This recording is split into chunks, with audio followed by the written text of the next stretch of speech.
You're watching Daily Debrief, your primer on international news brought to you by People's Dispatch. We have some significant stories today, from the latest on the COVID front to elections in Japan, proceedings against Alex Saab, and some confusion over where the COP26 meeting is being held. Let's get into our first story. We begin with the COVID-19 pandemic, which changed everything about life for so many of us. Reports say the death toll of COVID-19 has crossed the 5 million mark.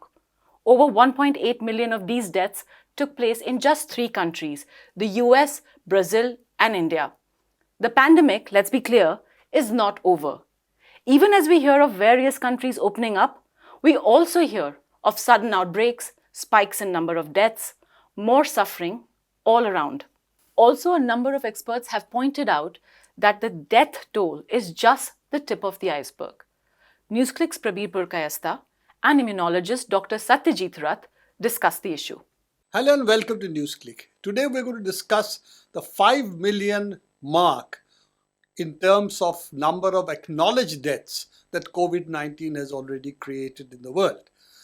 Of course, this is much less than the Spanish flu as it is called, though we know it did not originate from Spain, probably originate from the United States. But that had a toll which is much higher. In fact, in India alone, numbers seem to be anything between 12 to 18 million who died. So Satyajit, looking at these numbers, 5 billion is not that big a number. Of course, it's only about 20, 24 months that we are seeing the COVID-19 pandemic.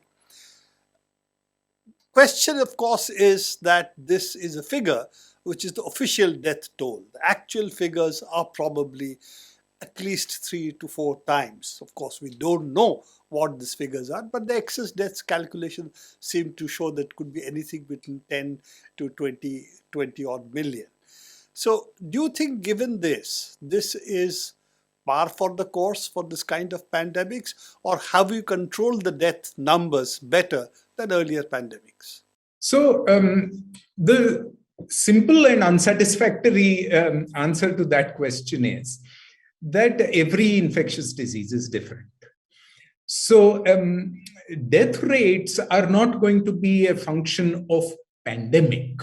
Death rates are going to be a function of the actual particulars of that infectious disease, of that virus, that bacterium, and the illness that it causes.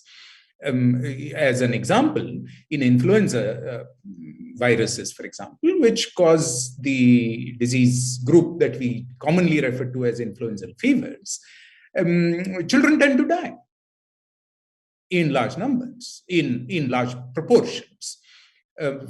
Clearly, we know for the past 2 years for COVID-19 that children don't tend to develop severe illness at a very high frequency as compared to the elderly, as compared to what we have gotten accustomed to calling as the comorbid people.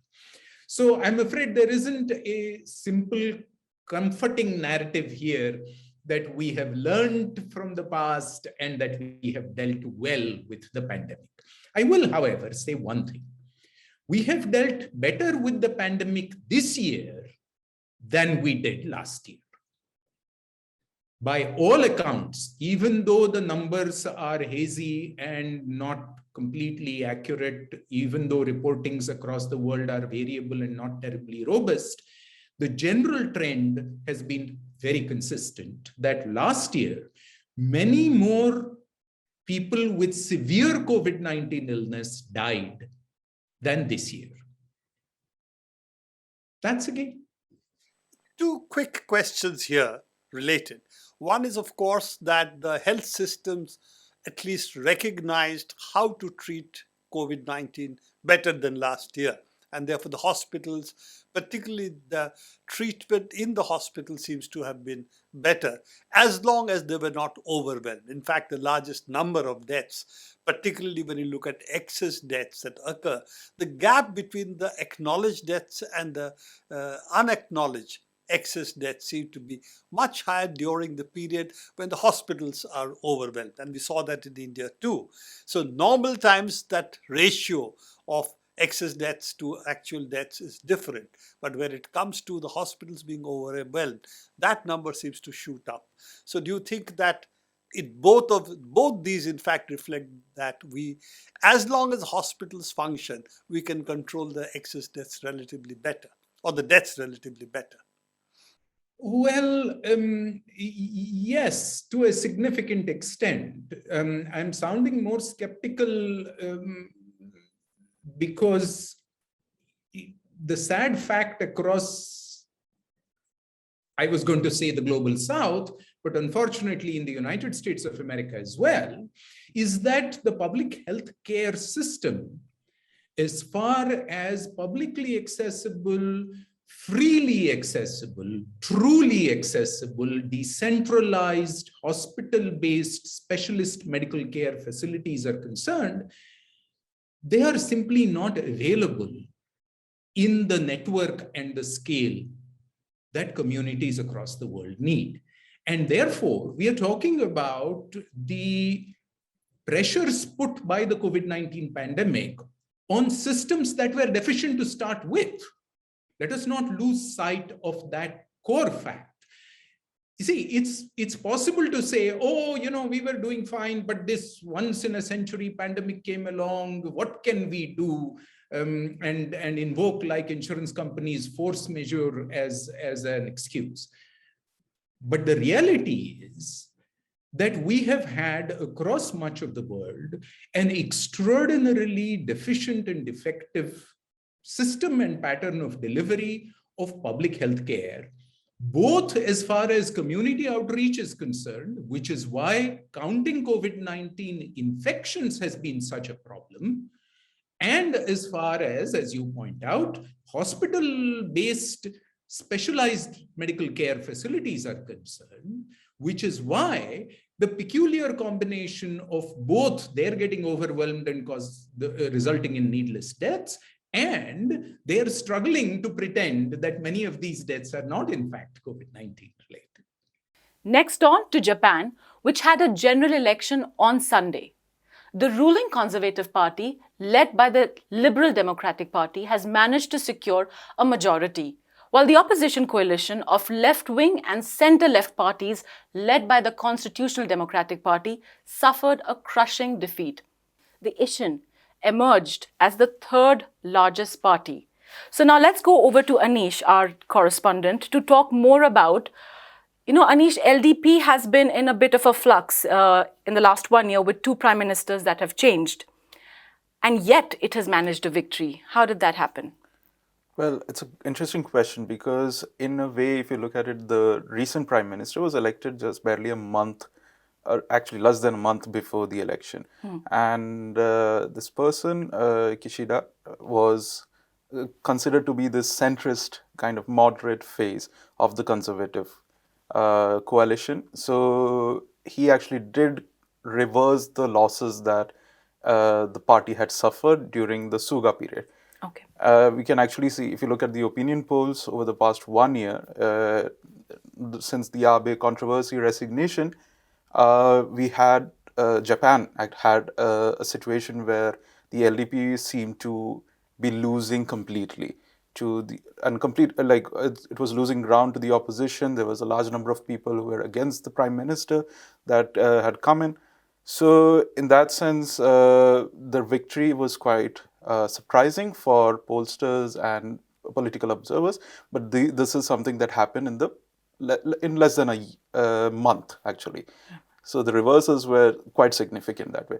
On the other hand, the opposition coalition that we are talking about, led by the Constitutional Democratic Party, and it had left-wing groups along with it, including the Japanese Communist Party and others, were not a coherent coalition. In a sense, right, they had only agreed on a common minimum program for a couple of issues. And while each of them had very, sometimes even contradictory manifestos for the election, in some cases you had like pro-business, like you had obviously when you have the Communist Party and then there's the Social Democrats who expected to have more business-friendly, investment-friendly policies. So this kind of contradiction within the coalition, the opposition coalition, kind of confused the voters in some way. But if you look at the data right now, around 62 seats that of the 62 seats that they won, were places where the coalition stood as a unified force. So they only had one candidate. In many of the constituencies, they did not do that. Many of the parties were fighting against each other and the LDP as well. So this sort of loose coalition did affect them. But at the same time, you have the mainstream media trying to portray it as a reason, the communists as the reason for the defeat.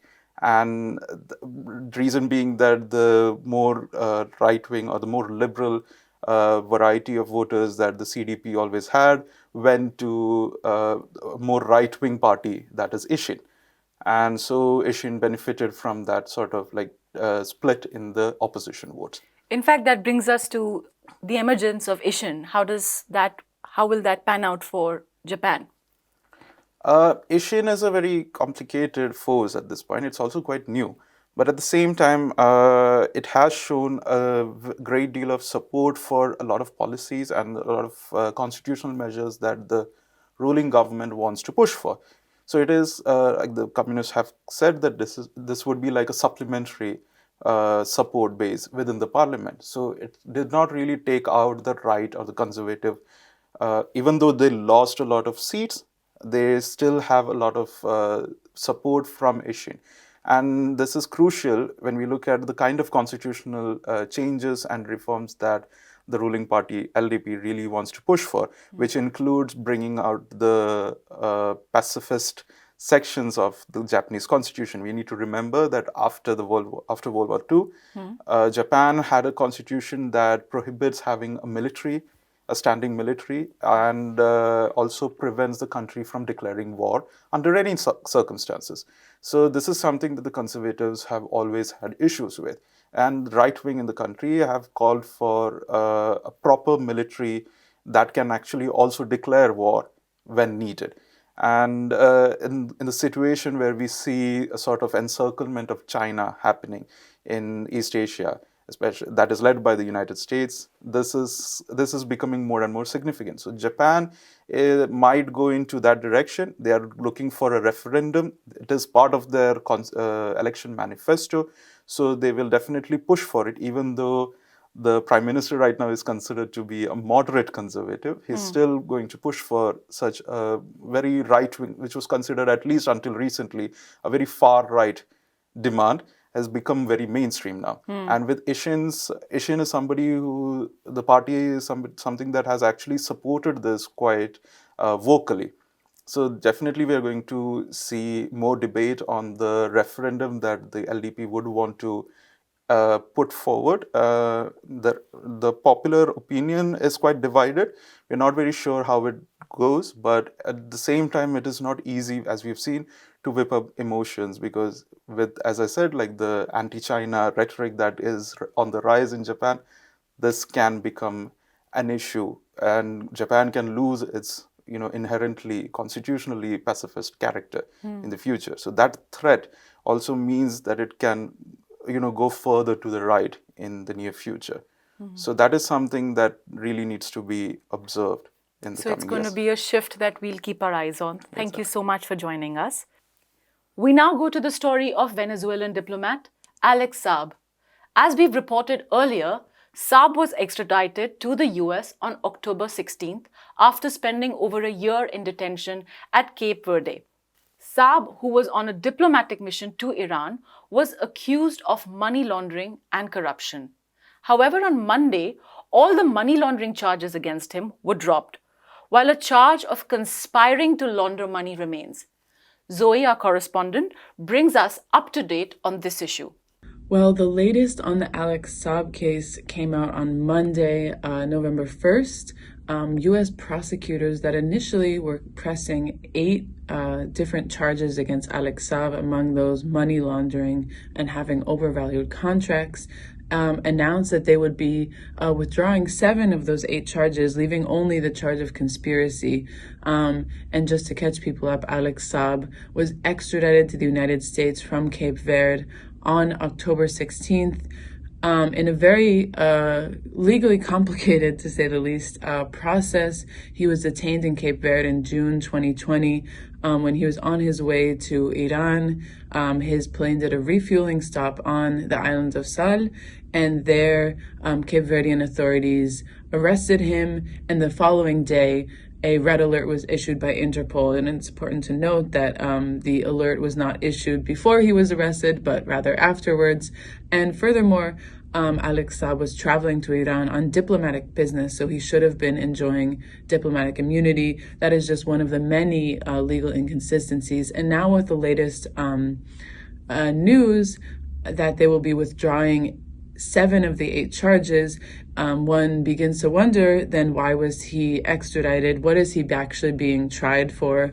If the main charges were about money laundering and about corruption, which of course the U.S. does not even have jurisdiction in Venezuela, then what is going to happen in the case? He has a hearing scheduled for November 15th. It was postponed. He's currently being held in Miami, Florida. And so on November 15th, he will go to a hearing where he will allegedly be tried with conspiracy. His lawyers have already announced that he will be pleading non-guilty.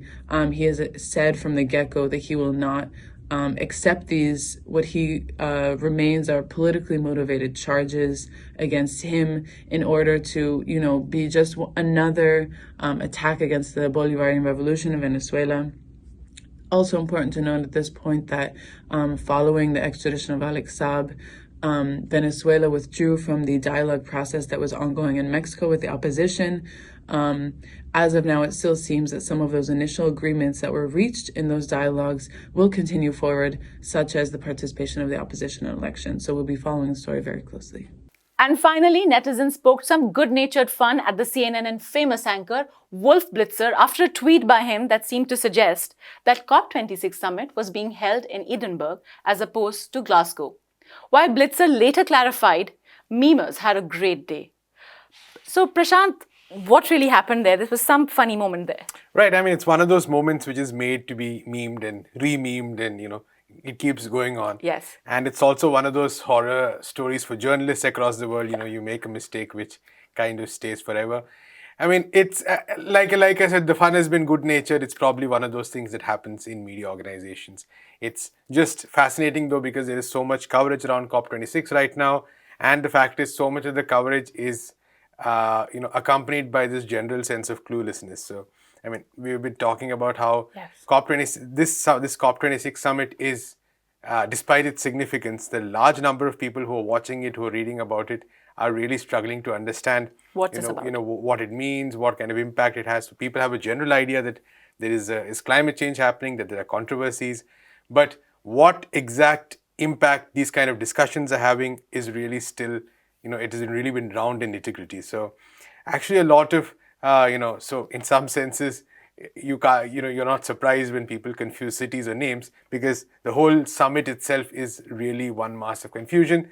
The important takeaway from this, of course, is the fact that there needs to be far more communication about this across the world.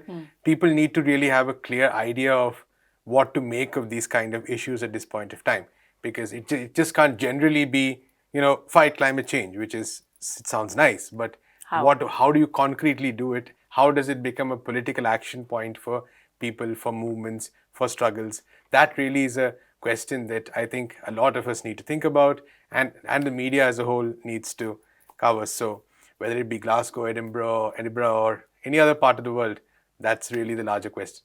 Absolutely. In fact, we will keep covering stories out of COP26. Thank you, Prashant, for joining us. Do come back for our next episode and keep following us on People's Dispatch.